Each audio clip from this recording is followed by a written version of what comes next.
The takeoff primarily occurs in the sagittal plane, which divides the body into left and right halves and encompasses movements forward and backward. During the takeoff, he utilizes plantar flexion at the ankle joint, which involves pointing the toes downward to push off forcefully from the diving board.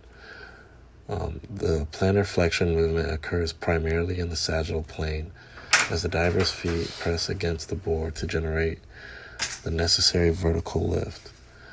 Additionally, the knee joint also contributes to the takeoff phase primarily through extension.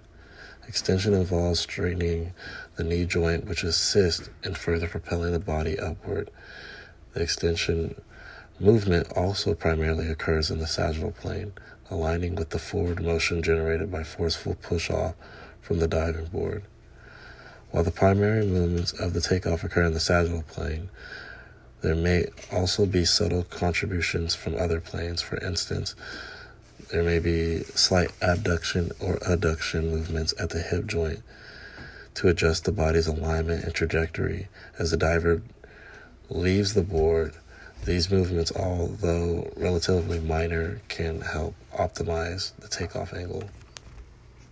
For the twisting phase for a dive, one of the planes of motion that a diver is going to have to enter into is going to be the transverse plane, which is going to divide their body into upper and lower halves and is going to help them go against their rotational or vertical axis. So basically the diver is going to rotate horizontally while maintaining a vertical orientation.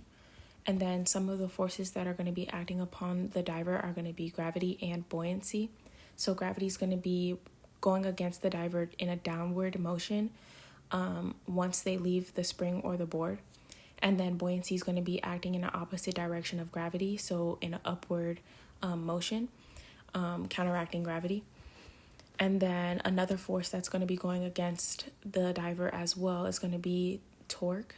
So torque is going to help with that rotational force, and it's going to help the diver exert their force and maintain their center of mass. And then for the body positioning that a diver is going to have to go into is going to be maintaining their streamline, so the center of their body, which is going to minimize air resistance but maximize the rotational speed. So they'll be able to control the amount of rotations that they need to go into. And then certain muscles that are going to help them within this are mainly going to also be their abdominal obliques and their hip flexors, which is going to generate their torque for twisting. And then this is going to help them maintain their twist more effectively, so it won't be all over the place. And then lastly, angular momentum is going to be acted upon them as well, which is going to help their rotational inertia or distribute their amount of mass evenly throughout their body, and then also help with their rotational velocity, which again will help with their stability and then the kind of control that they'll be able to put onto their kind of twist. The entry phase of a dive involves several planes of motion. The first one could be the sagittal plane. This plane divides the body into left and right portions in a dive entry. Movements in the sagittal plane include flexion and extension.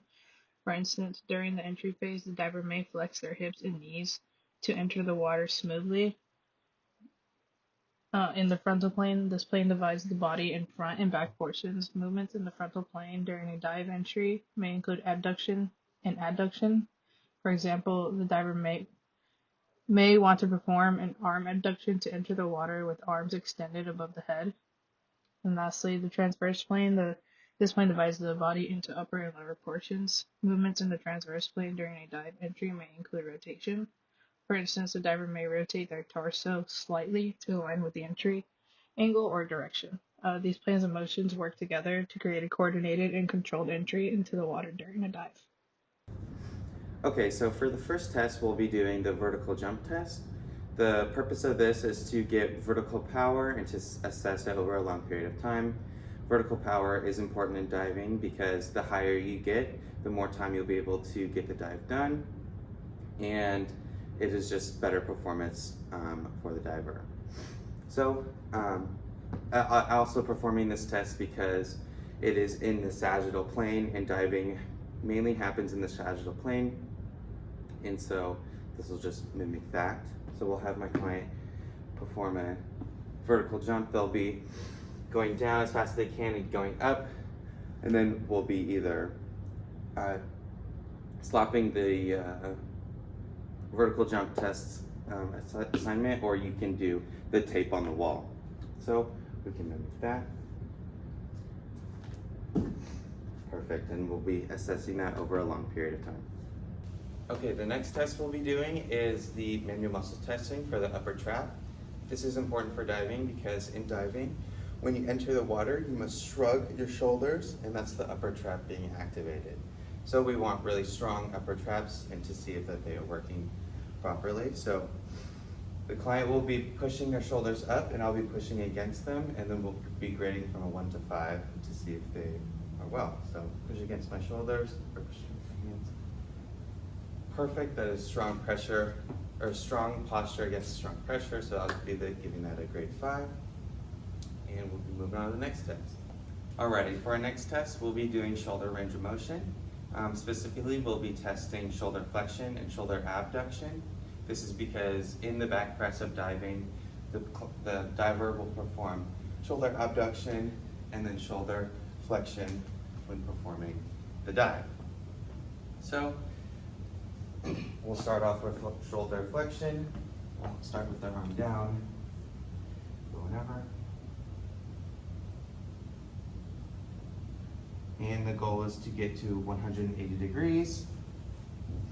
And then to perform shoulder abduction, we'll go here, and then go out.